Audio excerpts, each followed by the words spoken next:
Well, hello, and I'm very happy to be here, of course. I think every happiness conference should be near a Ferris wheel and a merry-go-round. I mean, how fabulous is that? So I'm going to talk today about how I got the idea to do a happiness project. And I'm going to talk about 3 threshold questions about the nature of happiness that I felt that I had to tackle for myself, and I'm sure you've thought about for yourself. And then I'm going to throw out a bunch of manageable, concrete resolutions and habits for you to think about if you're going to start your happiness project. Just like little things that you could start tomorrow morning. And do not worry, these are things that don't take a lot of time, energy, or money, because nobody's got a lot of extra time, energy, or money. Now, I got the idea to do a happiness project in a very inconspicuous moment of my life.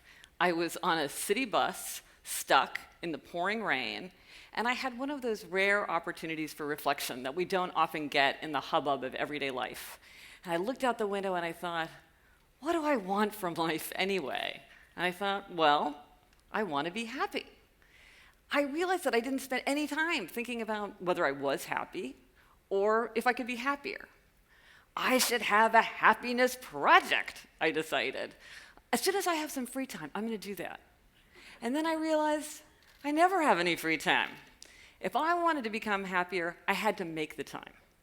So I went out the next day to the library and got a giant stack of books about happiness. I wanted to know, what were the great minds and scientists saying about happiness, and could I figure out a way to make myself happier? And so I decided I was going to take a year and each month address a different theme in my life and try to come up with manageable, concrete things that I could do to boost my happiness. And I also wanted to do it within the normal confines of my ordinary day, because I love hearing about other people's radical happiness projects. You know, like Elizabeth Gilbert moving to all those exotic countries, or the guy that gave up the internet for a year. But I wanted to just do something within my ordinary day. I wanted to change my life without changing my life. But there were 3 threshold questions about happiness that I felt that I had to address. And the first is, well, what is happiness anyway? It turns out that happiness is a very elusive concept. There are something like 15 academic definitions of happiness. And I decided that for the average person like me, the looseness of the concept of happiness was actually good, because it meant we could all have different ideas. It could be contentment or satisfaction or bliss or peace or joy or contentment. The word happiness was big enough to contain all these ideas. And I also concluded that I think it's really better to think about being happier, because the word happiness suggests sort of this magical utopia, this finish line. Can you cross it? How do you know if you're there? How do you stay there? What does it look like? But happier, this is like, are you moving in the right direction? This week, next month, next year, what could I do to be happier? It feels more realistic. So then the question is, okay, well, can you make yourself happier? And I think it's helpful to think about a set range for happiness. Because research suggests that about 50% of happiness is genetically determined. Some people are born Tiggers, and some people are born Eeyores, and to some extent that's hardwired. We all see that in everyday life. Then about 10 to 20% is something called life circumstances, and that's things like age, health, education, occupation, marital status. Then all the rest is very much influenced by the way that we think and the way that we act. And that's where a happiness project can come in. So your range might be 7 to 10, or it might be 5 to 8. But we can all do things that are going to push us up to the top of our natural range. But the third question about happiness is a much more profound question. And that's the question of whether it's selfish to want to be happier. Happiness has a surprisingly bad reputation. Some people think that if people who want to be happier are selfish, or self-indulgent, or smug, or superficial, or complacent. But in fact, research shows, and I think if you think about the people in your own life, you'll see this borne out in your own experience, that happy people are more interested in the problems of the people around them, and they're more interested in the problems of the world. They're more altruistic. They give away more money, they volunteer more time, they're more likely to help out if a family member or a colleague or a friend needs a hand. They make better team members and better leaders. they're healthier, and they have better habits. When we're happy, we have the emotional wherewithal to turn outward and to think about other people and about the problems of the world. When we're unhappy, it's very easy to become defensive and isolated and preoccupied with our own problems. So if it is selfish to be happier, we should be selfish, if only for selfless reasons. It turns out that when people are happier, they just naturally want to turn outward and help other people. And so one of the best ways to help other people is to be happy yourself. So then where do you start? Okay, you want to be happier, you want to get going, but I don't know about you, but when I started thinking about this, happiness, it was abstract, it was transcendent, everything felt tangled up with everything else. So where do you start? You want to do something tomorrow morning. What would you do first? I would suggest that a good place to start is with energy, with vitality, because energy is very tied to our emotions. And also, when we have more energy, it's easier to do the things that we know will make us happier, that are going to take a little time and effort. For instance, you might say to yourself, well, I know I would be happier if I did that volunteer job, but I'm just so drained and overwhelmed, I can't face it. I just can't do it. And so having more energy makes it possible to do all the other things that are going to make us happier. So what do you do for energy? Now, the first thing I'm going to suggest as a habit you should follow in order to boost your happiness is so basic that you will laugh, but I think that it needs to be said.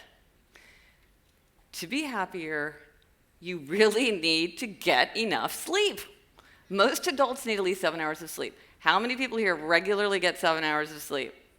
Okay, that is not everybody. How many people here regularly use a snooze alarm? That instrument of torture. It's important to get enough sleep. It sounds little, but it's big. The thing that's funny about sleep deprivation is that we adjust to it, and we don't realize how affected we are. And you'll talk to people who say, well, I've trained myself to get by in 4 hours. But when scientists study these people, they're quite impaired. Lack of sleep affects mood, memory, immune function. It's hard to turn out the light, but it's very important to get enough sleep and to have that foundation. And by the same token, it's very important to get some exercise. You don't need to train for the marathon, but just moving around, going for a 15-minute walk, it's going to do a lot to boost your energy and your mood. Some people think that they're too tired to exercise, but actually exercise tends to boost energy instead of depleting energy, unless you're really exercising at the far reaches. So feeling tired is a reason to exercise, not a reason to skip exercising. And if you're a person who has trouble sleeping, it's going to help you fall asleep faster and sleep more deeply. But here is a secret tip. Let's say it's Wednesday afternoon and you're dragging. You don't have time to take a nap. You can't go for a walk outside. What can you do for a quick jolt of energy and good cheer?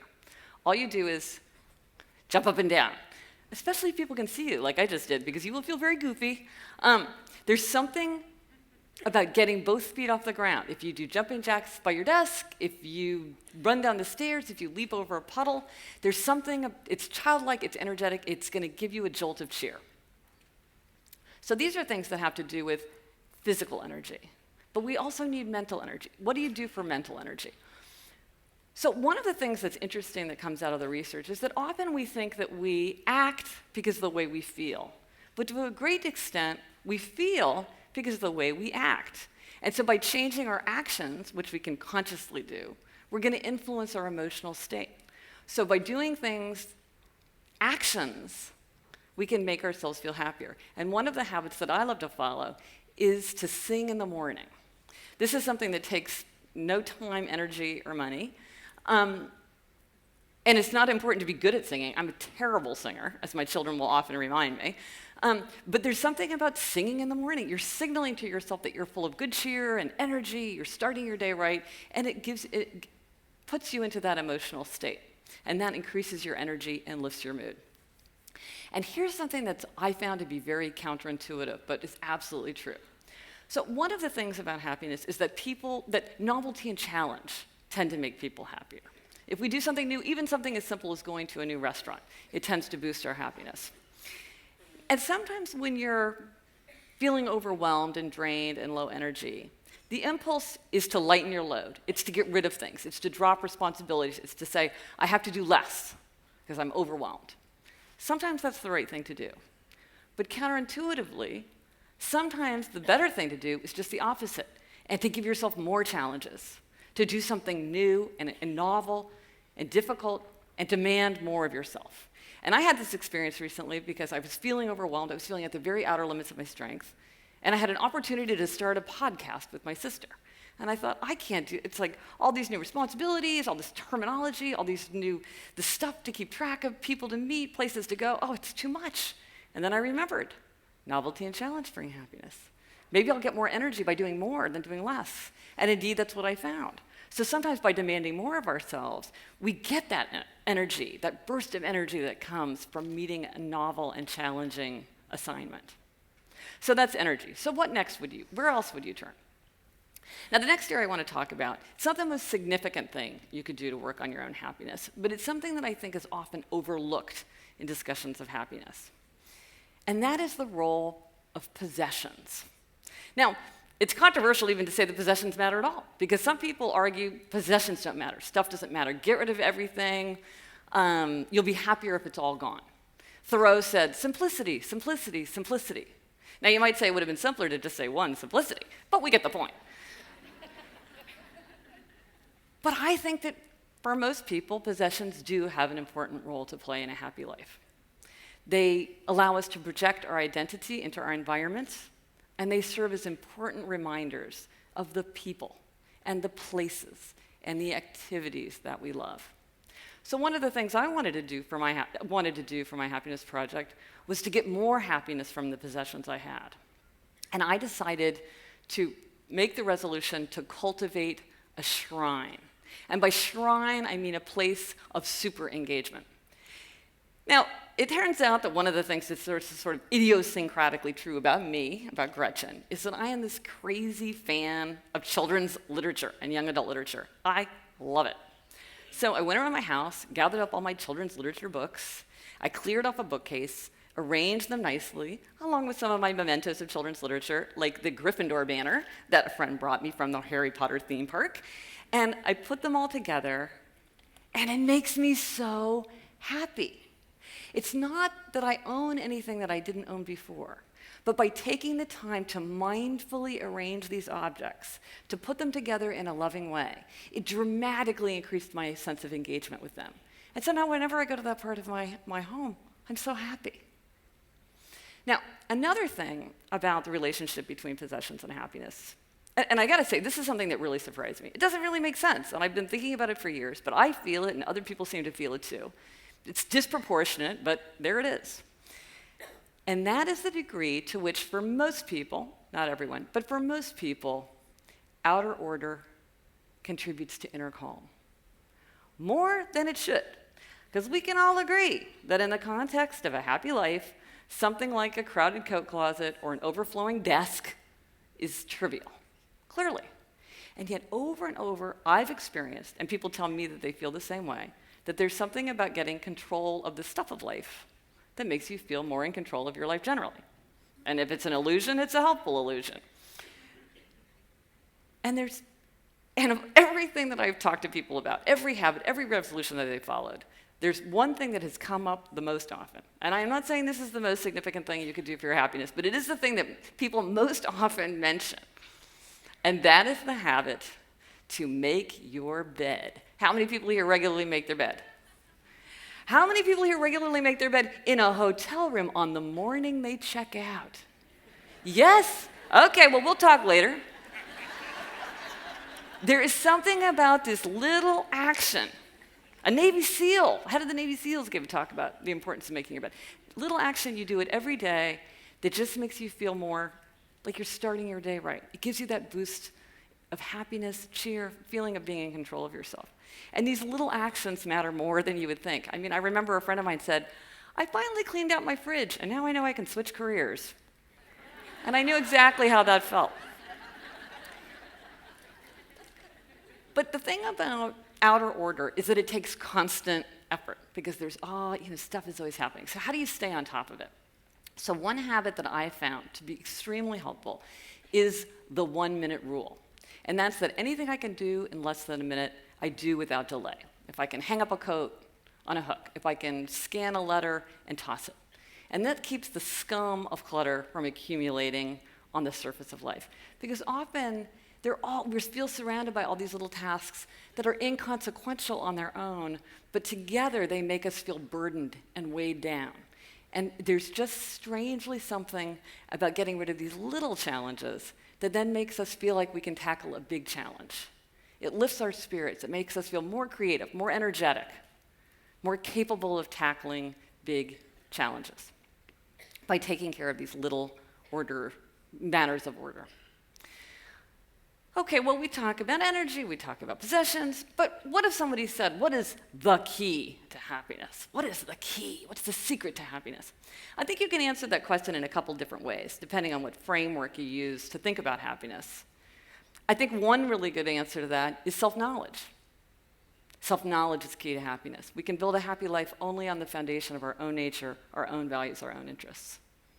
But another way to answer that question, and maybe the best way to answer that question, is relationships.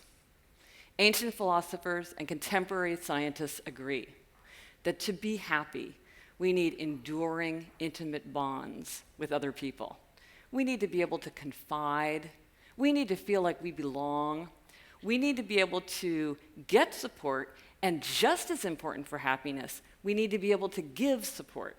So anytime we're trying to think about how to spend our time, energy, or money, something that broadens relationships or deepens relationships is something that's going to make us happier. So what might you do? What are some simple, manageable, concrete things to do to strengthen your relationships?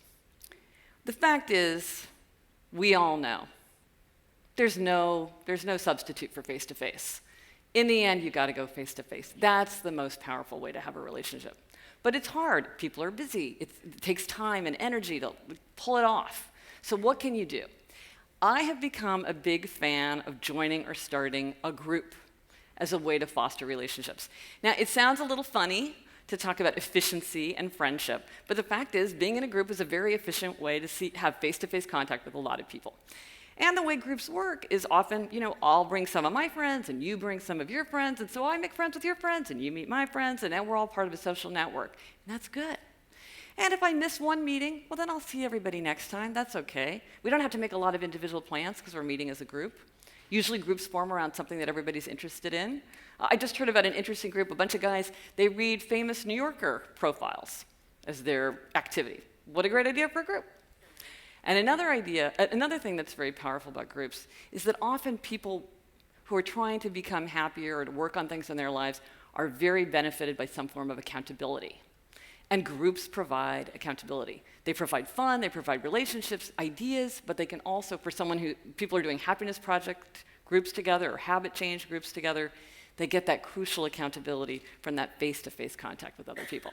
So that's a wonderful way to deepen your relationships. But then what about more long-distance relationships? Now, one of the questions that a lot of people are really interested in the field of happiness is, how is technology affecting our happiness? What's it doing? There's a lot of research in that area. My own view is that technology is a good servant, but a bad master. And it can do a lot of wonderful things for us, but like any medicine, it can turn to poison. And so we have to use it wisely so that it's helping us and being an aid in our happiness and not getting in our way. So just recently, my family started a new habit. Was my mother's idea. So my sister and I were home for our high school reunions with my parents, and my mother made an observation that a lot of people have made, which is it's kind of funny the way if you see somebody all the time, you've got a million things to tell them, and if you see somebody like once every 6 months, they're like, what's going on? Oh, not much. What's new with you? Oh, nothing. And you got nothing to say. And so my mother said, we need to keep more up to date with just the little details of what's going on. So let's send each other emails every few days. We immediately realized this was a brilliant idea, and so now we do that. And every several days, one of us will send an email called Update. This is what we call it, Update. And it will be filled with minutia. Like my mother sent me one yesterday that had to do with their air conditioner repairman coming. Because by the way, the motto of Update is, it's okay to be boring. And there's no expectation that you reply. So when I get an update, it's not like I think, oh gosh, now I've got to answer. There's no expectation to answer. But what I found is that just by using a quick email and sending it out every several days, I have dramatically deepened my sense of engagement with these family members, who are some of the most, the most important relationships in my life, because I know the little things that are going on with them. And so I feel very tied to them. And the final point I want to make, and this is about a relationship in your imagination, essentially. So we talked about relationships with people that you're face-to-face with and with people that you're more distant from. But this is a resolution about someone in your mind. And it's one of my very favorite Happiness Project resolutions. And that is to imitate a spiritual master. So what does this mean? So to imitate a spiritual master, first you have to choose your spiritual master, which is an enormously creative, interesting, thought-provoking exercise. There's a million people from whom to choose. You could pick a great figure from history, a religious leader, a literary figure, somebody that you actually know. And back to the idea that self-knowledge brings happiness, you learn a lot about yourself from when you think about the person that you pick. Because there's a reason that you were attracted to that person as your spiritual master. What does it tell you about yourself? So you've picked a spiritual master, and then you have to learn about the spiritual master. What does the spiritual master stand for? What are their teachings? So you could read books, you could read about their writings, you could watch documentaries, you could talk to them if it's somebody that you know. You have to learn what they stand for. And then the really interesting creative part, and this is where the relationship comes into your mind, is that you have to think about, well, how would you translate what your spiritual master is teaching into your own life? Because for most of us, our circumstances are very different from the circumstances of our spiritual master. Now, for me, as it happens, my spiritual master is Saint Therese of Lisieux. Now, Saint Therese and I have nothing in common. So she was French. She was born in 1873. She died at the age of 24 from tuberculosis after having spent much of her life in a cloistered convent with like 20 other nuns. She's not just a saint, she's a super saint. She's a doctor of the church. So we have nothing in common, and yet when I read her memoir, Story of a Soul, I instantly identified with her as my spiritual master. And I think about her all the time and trying to understand how to translate what she's saying and teaching into my own life. How do I transmit that? For instance, one of the things that's true about me is that I'm kind of a bean counter. I'm a scorekeeper. You did this for me, now I have to do this for you, but now it's your turn to do something else for me, especially with my husband. But I think of what Saint Therese said. When one loves, one does not calculate. And so I remind myself, no calculation. That's what my spiritual master has to say to me. And I think that this process, first of identifying a spiritual master, learning what the spiritual master stands for, and then translating it into our own lives is enormously thought-provoking and powerful, because this relationship that you have with someone in your mind can be just as significant as the relationships of the people that you have in your everyday life. So the final point that I would have to make, that I want to make, is that now, having done this and thought about happiness for years, I really do think that just about anyone can benefit from doing this kind of thing. Maybe not to the extreme degree that I did for a year and resolution after resolution after resolution, sort of like I tried all those things so you don't have to. But I do think that just about anyone can benefit from taking the time to step back from life, to mindfully think about how to have more love, more engagement, more tenderness, more service, and how to have less anger, less guilt, less resentment, less boredom, and how to have a life that feels right, where we're living up to our values, where we're following through on the things that are important to us, the things that we feel like are true priorities, when we make time for transcendent values to be present in our everyday life. Because I think that taking the time to do that and figuring out the specific concrete ways to translate those values into everyday action really is something that can make us happier. It certainly made me happier. So thank you very much.